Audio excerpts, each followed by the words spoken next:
بما انك دخلت على الفيديو ده فانت غالبا اتعلمت مهارة وبقيت شاطر فيها وعايز تعمل منها فلوس، لكن لسه الموضوع ما ظبطش معاك ومش عارف تجيب اول عميل. فلو انت شاطر فعلا في المهارة اللي انت اتعلمتها فانت مش ناقصك غير خطوة واحدة بس علشان تجيب اول عميل وتبدا الكارير بتاعك. والخطوة دي ببساطة هي البورتفوليو. ليه البورتفوليو مهم؟ في حد كده ممكن يسألني هو ليه لازم ابقى عندي معرض اعمال علشان اقنع الناس ان هم يبداوا يتعاملوا معايا مع اني كده شاطر في المهارة اللي انا بعملها؟ انا عايز اقول لك ان سؤالك بيجاوب على نفسه اصلا. ما هو الناس هتعرفك منين اصلا؟ وهتعرف ازاي انك شاطر في المهاره اللي انت بتعملها؟ ما هو لازم يكونوا شافوك او سمعوا عنك عشان فعلا يتاكدوا انك شاطر. طيب ايه هو بقى البورتفوليو؟ كلمه بورتفوليو يعني معرض اعمال انت بتحط فيه شغلك اللي انت عملته قبل كده، سواء كان الشغل ده انت اشتغلته مع عملاء حقيقيين فعلا او شغل انت نفذته علشان تبين من خلاله مهاراتك وخبرتك في المجال بتاعك، وبرضه علشان توري الناس النتائج اللي انت حققتها وتعرفهم اسلوبك وطريقتك وازاي انت بتفكر. وهنا هيجي في دماغ على طول السؤال ده، طيب ازاي بقى ابدا اعمل لنفسي بورتفوليو علشان اجيب اول عميل؟ وده هيبقى موضوع الفيديو. انا زياد عادل، فريلانسر وصانع محتوى. هتلاقيني موجود على السوشيال ميديا وهدفي دايما ان اساعدك تبدا شغلك اونلاين وتعمل اول دولار ليك من الانترنت. لو دخلت على القناه عندي هتلاقيني عملت اكتر من فيديو بيعلمك ازاي تتعلم مهاره علشان تبيعها للناس وتكسب منها فلوس. كمان عرفتك على كل المجالات اللي ممكن تشتغل فيها على الانترنت. ومن خلال الفيديو ده بقى هعلمك الخطوه اللي بعد كده، وهي انك تعمل بورتفوليو لنفسك او معرض اعمال يعرف الناس بيك وبشغلك ويساعدك انك تشتغل مع اول عميل وان شاء الله يزيدوا مع الوقت. ايه هي انواع وطرق عمل البورتفوليو؟ البورتفوليو ملهوش اسطمبه ثابته او تمبلت بتاخده بتعدل عليه، علشان كده هتلاقي فيه طرق كتيره جدا ممكن تعمل نفسك من خلالها بورتفوليو احترافي تعرض من خلاله شغلك. والطريقه الاولى والمهمه هو انك تعمل موقع شخصي عباره عن بورتفوليو ليك. والموقع هتلاقيه دايما بيدي طابع كويس عنك للعميل ويعرف انك شغال بشكل احترافي. ولو فاكر انك لازم تبقى مبرمج وعندك خبره كبيره في البرمجه علشان تعمل موقع لنفسك فانت غلطان. احنا دلوقتي بقينا في عصر الاي اي واللي بقى يساعدك تعمل موقع الكتروني كامل في ثواني ومن غير ما تكتب سطر كود واحد. وانا هعلمك ازاي تعمل موقع شخصي ليك يكون البورتفوليو بتاعك من غير ما يكون عندك اي خبره في البرمجه. الطريقه الثانيه انك تعمل اكونت على اي منصه من منصات السوشيال ميديا زي انستجرام مثلا ويكون هو ده البورتفوليو بتاعك. كمان ممكن تعمل معرض اعمال لنفسك من خلال PDF بسيط. وفي طرق تانية كتير ممكن تعمل من خلالها البورتفوليو زي مثلا موقع بيهانس او صفحه نوشن، او حتى تعمل فيديو يوري للناس الشغل اللي انت بتعرف تعمله او النتائج اللي انت حققتها مع عملاء سابقين. دلوقتي تعالى نبدا باول طريقه وهي انك تعمل موقع شخصي ليك كبورتفوليو. اول حاجه انا فتحت موقع stunning.so وده من افضل المواقع اللي ممكن تعمل من خلالها موقع الكتروني من غير ما تبقى عندك اي خبره في البرمجه. حتى الموقع نفسه كاتب حول افكارك الى انظمه خلال دقائق بدون اي برمجه.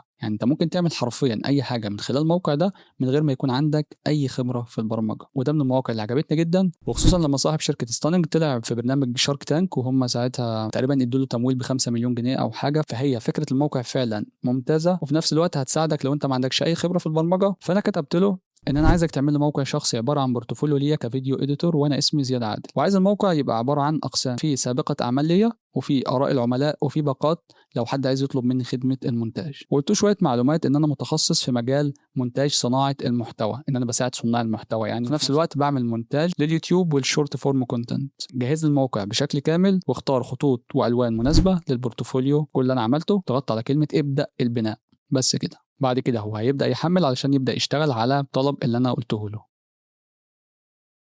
دلوقتي بيقول لي verifying authentication، بس كل اللي عليك انك هتستنى بس. بعد كده generating your application، يعني هيبدأ فعلا يعمل لي الموقع اللي انا طلبته منه. دلوقتي زي ما انت شايف بدأ فعلا يشتغل على الموقع.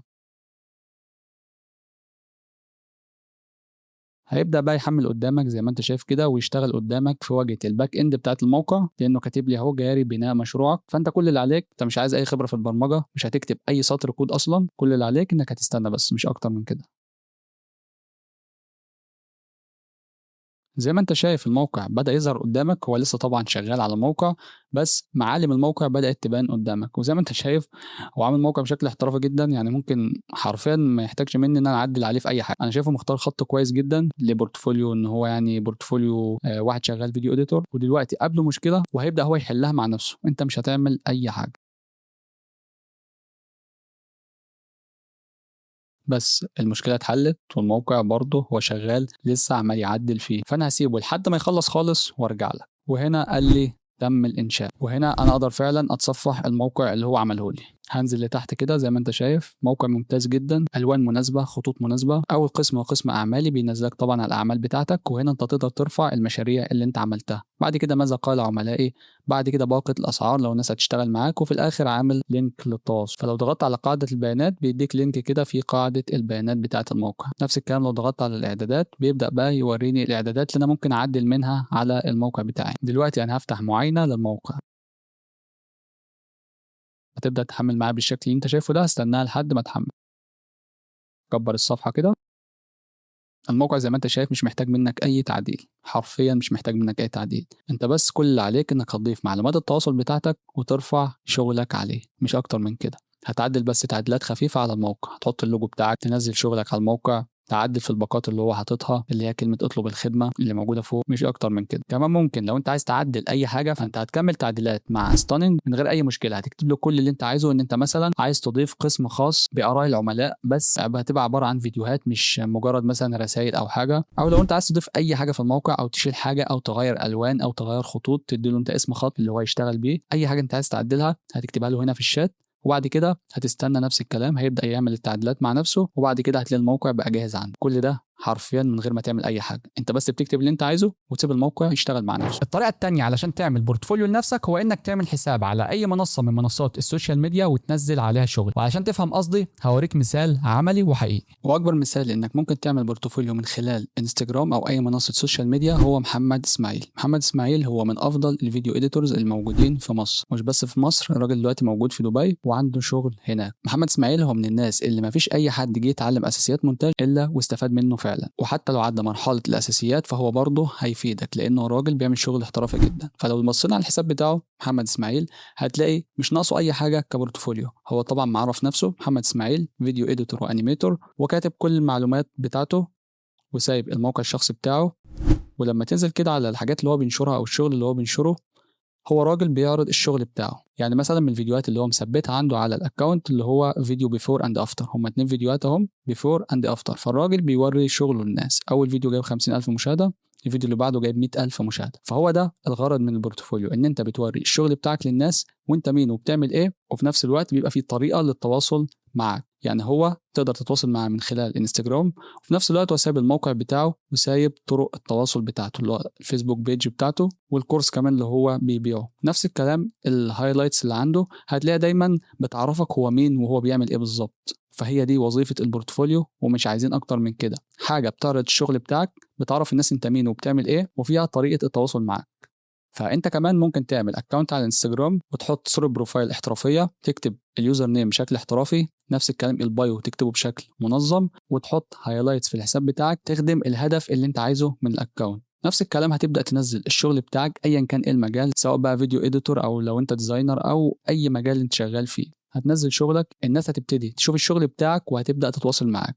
وده عن تجربه شخصيه، الكلام ده فعلا شغال والكلام ده فعلا بيجيب عملاء. لو انت عملت الموضوع ده بشكل صح هتلاقي الناس فعلا هي اللي بتكلمك علشان تشتغل معاك. ومش بس السوشيال ميديا، في منصات تانية كتيره مشهوره ممكن تستغلها انك تعمل من عليها بورتفوليو احترافي في المجال بتاعك، زي مثلا منصه بيهانس. والمنصه دي على فكره مشهوره جدا في مجال الجرافيك ديزاين. يعني لو انت جرافيك ديزاينر هتلاحظ ان في ناس كتير جدا في المجال عامله البورتفوليو بتاعها من خلال بيهانس. كمان ابلكيشن نوشن، واللي برضه تقدر تعمل من خلاله بورتفوليو احترافي لو انت عندك خبره في التطبيق. ده بورتفوليو لشخص اجنبي اسمه ماتياس مش عارف ايه بالظبط، على موقع بيهانس. البورتفوليو زي ما انت شايف معمول بشكل احترافي جدا، لان منصه بيهانس اصلا بتوفر لك تمبلت احترافي جدا يخليك تعمل بورتفوليو بجد في كل اللي انت عايزه. يعني مثلا هو حاطط صوره بروفايل بتبين هو شخص طبعا جرافيك ديزاينر، فحاطط صوره نوعا ما بتبين ان هو يعني شغال في التصميم وكده، كاتب اسمه، بعد كده ان هو فريلانسر وشغال برضه فول تايم، وان هو ديزاينر والستريتور، وكاتب العنوان بتاعه وسايب لينك البورتفوليو بتاعه. هو عامل موقع شخصي بره خالص، لو فتحناه كده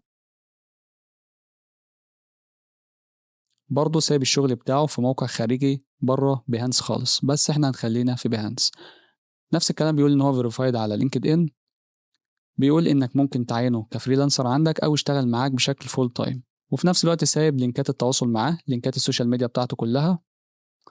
زي ما انت شايف حاطط الشغل بتاعه اللي هو عمله، سواء بقى مع عملاء سابقين او شغل هو بيعمله علشان يعرض خبرته ومهاراته كديزاينر.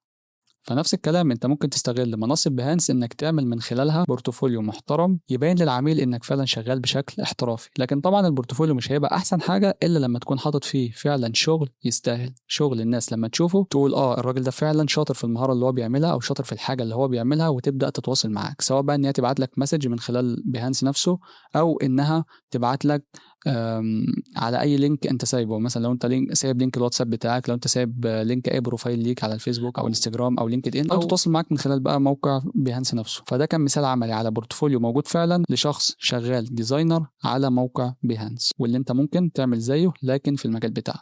ايه نوع البورتفوليو المناسب للمجال بتاعك؟ بص، دي حاجه انت اللي تقدر تحددها. يعني مثلا هقول لك على المجال بتاعي اللي هو المونتاج، واللي اكتر حاجه مشهوره فيه انك تعمل من خلالها بورتفوليو هو انك تعمل صفحه على انستجرام وتبدا تنزل عليها شغل ليك اللي هي فيديوهات البيفور اند افتر. وكمان ممكن البورتفوليو في مجال المونتاج يبقى عباره عن موقع شخصي انت تنزل عليه الشغل بتاعك وتقدم نفسك فيه بشكل حلو للعميل، وفي نفس الوقت تسيب الباقات بتاعتك او الاسعار اللي انت شغال بيها. مجال تاني زي ما قلت لك من شويه الجرافيك ديزاين، والجرافيك ديزاين في ناس كتير جدا بتستغل منصه بيهانس علشان تعمل لنفسها بورتفوليو احترافي. طبعا مش كل الجرافيك ديزاينرز هيكونوا عاملين بورتفوليو على موقع بيهانس، لا طبعا في طرق كتير زي ما قلت لك. فانت شوف المجال بتاعك وايه هي انسب طريقه تقدر من خلالها تعمل بورتفوليو كويس يبين شغلك. وانا حاولت من خلال الفيديو ده ان اعرفك على اشهر الطرق اللي تقدر من خلالها تعمل معرض اعمال لنفسك، سواء بقى من خلال موقع شخصي او من اي منصه من منصات التواصل الاجتماعي او منصات زي بيهانس ونوشن، او حتى يا سيدي PDF يكون منظم واحترافي. وكمان عرضت لك امثله حقيقيه لنفسي وانا بعمل بورتفوليو والناس تانية موجودين على السوشيال ميديا وعلى بيهانس ونوشن. في النهايه خليك عارف ان كل ما كان عندك معرض اعمال احترافي اكتر كل ما زادت فرصتك انك تشتغل مع عملاء اكتر، طبعا من غير ما نهمل جانب التسويق لنفسك وشغلك. وحتى جانب التسويق لشغلك لازم برضه يكون فيه عندك معرض اعمال او بورتفوليو يبين للناس الشغل اللي انت عملته والنتائج اللي انت حققتها.